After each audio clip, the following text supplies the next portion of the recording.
একটা যাবেন। আমরা এই বিষয়টা বারবার খেয়াল করতেছি, কার কি আচরণ করা উচিত, অর্থাৎ সাংবাদিকরা কেমন সাংবাদিকতা করা উচিত সেটা শিখাতে যাচ্ছেন আপনাদের নেতা, সেনাবাহিনীর লোকেরা কি করবেন সেটা শিখাতে যেতেছেন আপনার নেতা, বিএনপি কেমন আচরণ করবেন সেটা শিখাতে যেতেছেন আপনার নেতা, এমনকি ডক্টর ইউনূসের কি করা উচিত, কিভাবে রাষ্ট্র পরিচালনা করে সেই শিক্ষা আপনারা দিচ্ছেন। আপনাদের মানে আপনাদের মতামত দেখে মনে হচ্ছে যে মানে এভরিথিং আপনারা যেভাবে বলবেন সেভাবেই আসলে পরবর্তীতে সব রাষ্ট্রের সিদ্ধান্ত দিতে হবে। এটা আপনারা আসলে দলগতভাবে খুব মনে করেন কিনা? আর আমি আপনাকে ছোট দুই একটা জিনিস একটু মনে করে দিতে চাই, আপনি যদি একসাথে একটু বলেন। এর আগের বার যখন আমার সাথে এনসিপি নেতা নেত্রীদের দেখা হয়েছিল এবং যখন আপনিও এই কথা বলেছিলেন যে আপনারা আসলে এটাকে আপনাদের আয় ব্যয়ের হিসাব, আপনারা কিভাবে দলটি পরিচালনা করবেন, অর্থনৈতিক কাঠামো কি হবে সেটি আপনারা বলবেন। আমি একটু ছোট করে যোগ করতে চাই, আপনি এটি দিয়েই শুরু করতে পারেন যে আপনারা কি দল থেকে কোনো বেতন নিচ্ছেন? ইয়ার হোল টাইমারদের মতো, কমিউনিস্ট পার্টির হোল টাইমাররা যেমন বেতন নিতেন এখান থেকে, এনসিপি নাহিদ ইসলাম কি আহ্বায়ক হিসাবে কোনো বেতন পান? যদি না পান তাহলে এখন তার পেশাটা কি আসলে? আপনার কাছে একটু যেতে চাই। আচ্ছা, শুরু থেকেই শুরু করি, যেহেতু শুরুর প্রশ্নগুলো একটু ওই আগের আলোচনার সাথে প্রাসঙ্গিক ছিল। আসলে সাংবাদিক বা বিএনপি বা অন্য কাউকে শিখানোর মতো ওরকম আমার মনে হয় না এটা করছে। আমরা বিভিন্ন ঘটনার প্রেক্ষিতে হয়তো বক্তব্য রাখতে গিয়ে এটা বলছি। আপনি নিশ্চয়ই লক্ষ্য করে থাকবেন আমাদের প্রত্যেকটা সদস্যের বিরুদ্ধে, নেতার বিরুদ্ধে কিন্তু খুব সিস্টেমেটিক্যালি খুব মিথ্যাচার হচ্ছে এবং প্রত্যেকটারই কিন্তু জবাব দিতে হচ্ছে। কেউ কোথাও একটা পরিশোধ দিতে হচ্ছে, সেটা নিয়েও একটা বিতর্ক হচ্ছে। কারো বাবার বাসায় 1200 বস্তা চাল পাওয়া গেছে, সেটাও একটা মিথ্যা ইয়া হচ্ছে। এবং সত্য তো কিছু আছে না, এটা যেটা সত্য হচ্ছে সেটা কিন্তু মানে যদি প্রমাণের ভিত্তিতে করা হয়, আমাদের যেহেতু শৃঙ্খলা কমিটি আছে এবং আমি আপনাকে দায়িত্ব নিয়ে বলতে পারি, আমি যেহেতু ওই কমিটির একজন সদস্য, এমন অনেক অভিযোগ আমরা তদন্ত করছি যেটা আসলে মিডিয়াতে আসছে না। কিন্তু আমি ব্যক্তিগতভাবে খুব হ্যাপি যে এরকম একটা নতুন দল এই ধরনের কমপ্লেনকে আমলে নিয়ে সেটার ব্যবস্থা করছে।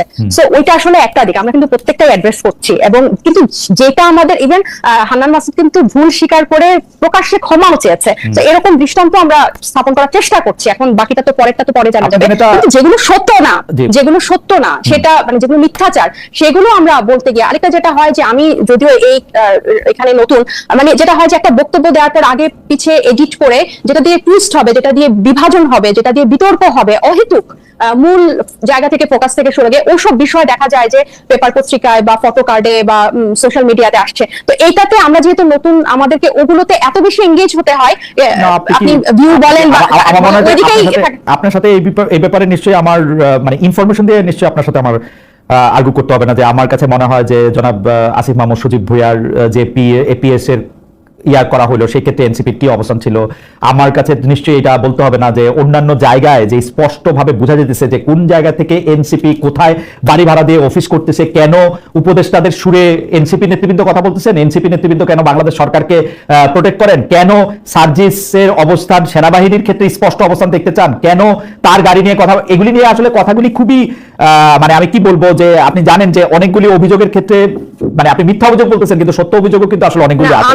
মানে আপনারা টেকনিক্যাল তর্ক করছেন যে আপনারা টেকনিক্যাল, নাহিদ সাহেব আমি সর্বশেষটা বলি, আপনি টেকনিক্যাল তর্ক করছেন নাহিদ সাহেব তার এপিএস নগদের বোর্ডে যায় নাই, গেছে হচ্ছে উনি চলে যাওয়ার পরে আরেকজন সরকারের এপিএস। আপনারা ওইটা বলতেছেন না, আপনারা বলতেছেন মানব জমিনের সেই স্লিপটা নিয়া, যে মানব জমিন একটা স্লিপ করছে যে এই মানব জমিন যখন এই রিপোর্টটা করলো, মানব জমিন যখন এই রিপোর্টটা করলো সেখানে কিন্তু সে নাহিদ ইসলামের এপিএসসি বলেছে এটা নিয়ে কিন্তু, এবং তারা একটা ফোন দিয়ে কিন্তু দুজনের কাউকে জিজ্ঞেস করে নাই যে এরকম একটা অভিযোগ আছে। জানেন না তাদেরকে ফোন দিয়ে জিজ্ঞেস করা হয়েছে, আপনি সাংবিধান সেটা তো বলাই হয়েছে, তারা দুইজনই বলেছে যে ফোন দিয়ে জিজ্ঞেস করা হয় না। আমি কেন না জেনে কেন তারা ফোন দিয়ে জিজ্ঞেস করা হয় না, তারা বলছে কারণ তারা ফোন ধরেন না।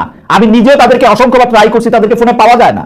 এইটার মানে না কিন্তু তাদেরকে জিজ্ঞেস করা হয় নাই, they are not available না আপনার না এটা মানে এটা কিন্তু দুইটা কথা, না তাদেরকে ফোন দিয়ে জিজ্ঞেস করার অনেক চেষ্টা করা হয়েছে আমি জানি। আপনি তো তাদের বিরুদ্ধে কোনো ধরনের রিপোর্ট করেন নাই, কিন্তু যে সাংবাদিক দায়িত্ব নিয়ে এই ধরনের রিপোর্ট করবে তার তো একটা দায়বদ্ধতা আছে। টেকনিক্যালি উনি এপিএস ছিলেন না, নাহিদ সাহেব চলে যাওয়ার পরে উনি এপিএস হয়েছেন ফার্স্ট টাইমে। Not technically it was his APS, এটা তো এখন বর্তমান যে আরপিএস, এবং সেটা দুই পক্ষই, তো ফার্স্ট আহমেদ সাহেবও এটা ডিটেইলস এটা লিখেছেন, এটা আমার মনে হয় না যে ওখানে এটা আপনার অদেখা আছে এবং ওখানে যাওয়ার দরকার আছে। এই আমাদের এই আর্গুমেন্টটা বা এই প্রসঙ্গটা আসলো কোত্থেকে যে আমরা সবাইকে শিখাচ্ছি? আমরা কিন্তু শিখাচ্ছি না। আপনার যদি ভুল হয়, প্রমাণ থাকে, সেটা স্পষ্টভাবেই কিন্তু আসছে এবং চতুর্দিক থেকে আসছে, সিস্টেমেটিক্যালি আসছে। আমি নিজেও সেটা মানে প্রতিনিয়ত ফেস করছি। তো আমি বললাম যে কথাটা বলা হচ্ছে, যে স্টেটমেন্টটা দেওয়া হচ্ছে, সেটা যদি টুইস্টেড না হয় বা না ঘোরায়, আমরা এগুলো শিকার হচ্ছি দেখেই আমরা এই কথাগুলো অ্যাড্রেস করছি। এবার আপনি যেটা পরের প্রশ্নে যেটা গেলেন, যে আমি যখন আপনার অনুষ্ঠানে কত লাস্ট যে আপনারা বলেছিলেন যে এটা আমরা রেগুলার বলছি, এটা অস্বীকার করার উপায় না, যেটা আমাদের যথেষ্ট দেরি হয়ে গেছে, অনেক দেরি হয়েছে। এবং যেহেতু প্রতিদিন দলে এগুলো নিয়ে কথা হচ্ছে, মিটিং এ থাকছি, সো এটা আমি বুঝি যে এটা কতটা একটা জটিল প্রক্রিয়া একটা নতুন দলের জন্য। কারণ এই গঠনতন্ত্র বা ফিনান্সিয়াল পলিসি এটা কিন্তু মানে বেসিক, এটা একদিন দুই দিনের জন্য না, এটা কিন্তু পুরো দীর্ঘমেয়াদী একটা ব্যাপার হবে। এবং এই ক্রাউড ফান্ডিং এর মাধ্যমে যে আমাদের ফিনান্সিয়াল পলিসি, এবং এটা ট্রান্সপারেন্ট ওপেন করা একটা ওয়েবসাইটের মাধ্যমে, এগুলো ড্রব্যাক গুলো নিয়ে কাজ করাটা আমি এটা অস্বীকার করবো না যে এটা একটা দীর্ঘসূত্রিতার মধ্যে পড়েছে।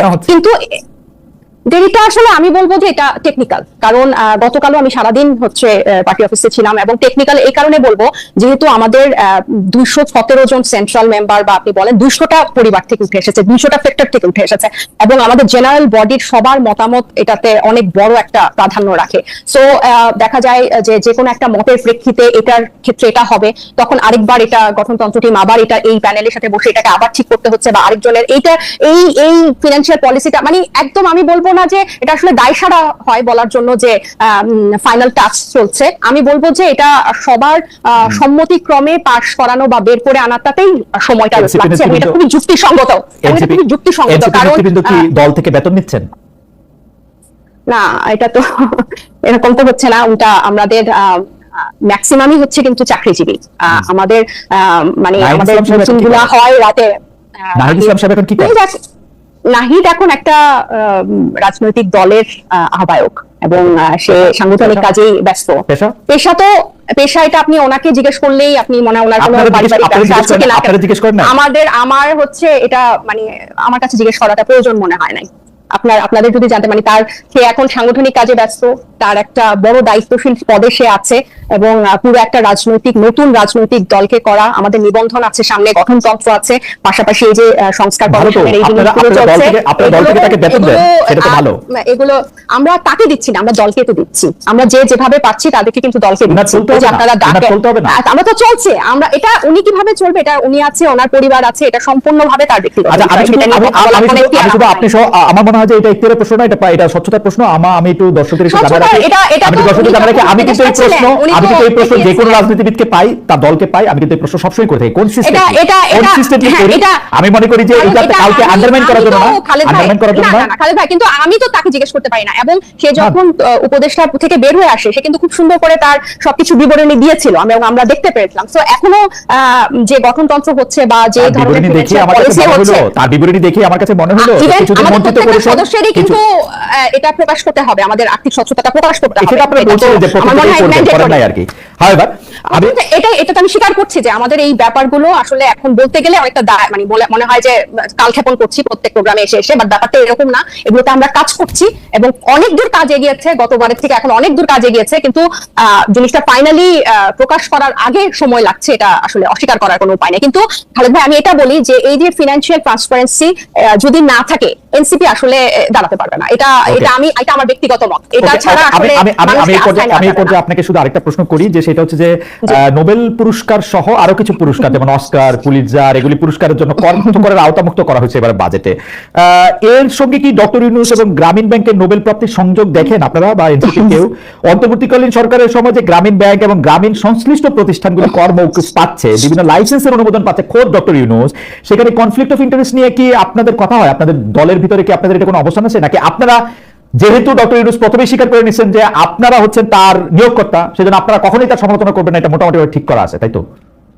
না, এইটার সমালোচনা, এই সংবাদটা যখন আসে তখন আমরা কালকে সবাই মিটিং এ ছিলাম অন্য একটা গুরুত্বপূর্ণ বিষয়ে, কিন্তু ওনার সমালোচনা মনে হয় মানে করি না, এটা আসলে একেবারেই ভুল কথা।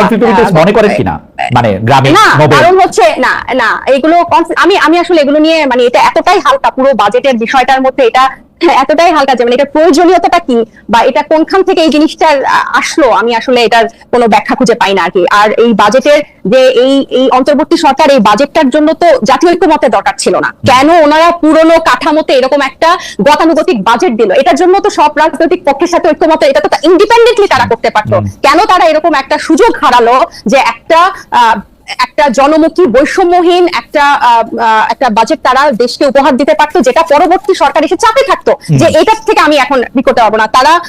আমি জাস্ট এক লাইন একটু বলি, তারা কি এই যে অর্থনৈতিক সংস্কার নিয়ে কিন্তু তাদের কাছে 2টা প্রতিবেদন ছিল, আমরা এগুলো নিয়ে কোনো আলোচনা দেখলাম না, একদম দায়সারা ভাবে যেন বাজেটটাকে অনেকটা ওনই করেন না, আমি এটা আমার ব্যক্তিগত মত যে ওনই করেন না, এমন ভাবে বাজেটটা আসলে প্রদান করা হয়েছে। অর্থনৈতিক সংস্কারের 2টা প্রতিবেদন কিন্তু ছিল, শ্বেতপত্র কমিটি, টাস্কফোর্স কমিটি, এগুলোর কোনো কিছু আমরা দেখলাম না। এবং যে প্রবৃদ্ধির হার কমছে, এদিকে জিডিপি 31% মতো দেখাচ্ছে, মানে অসঙ্গতি রেখে বিভিন্ন যে তথ্যপত্র ভিত্তিতে যে বাজেটটা হয় এগুলো সব পুরনোটাতে রেখে এটার তো সমালোচনা আমি আপনার অনুষ্ঠানের মাধ্যমেই করছি।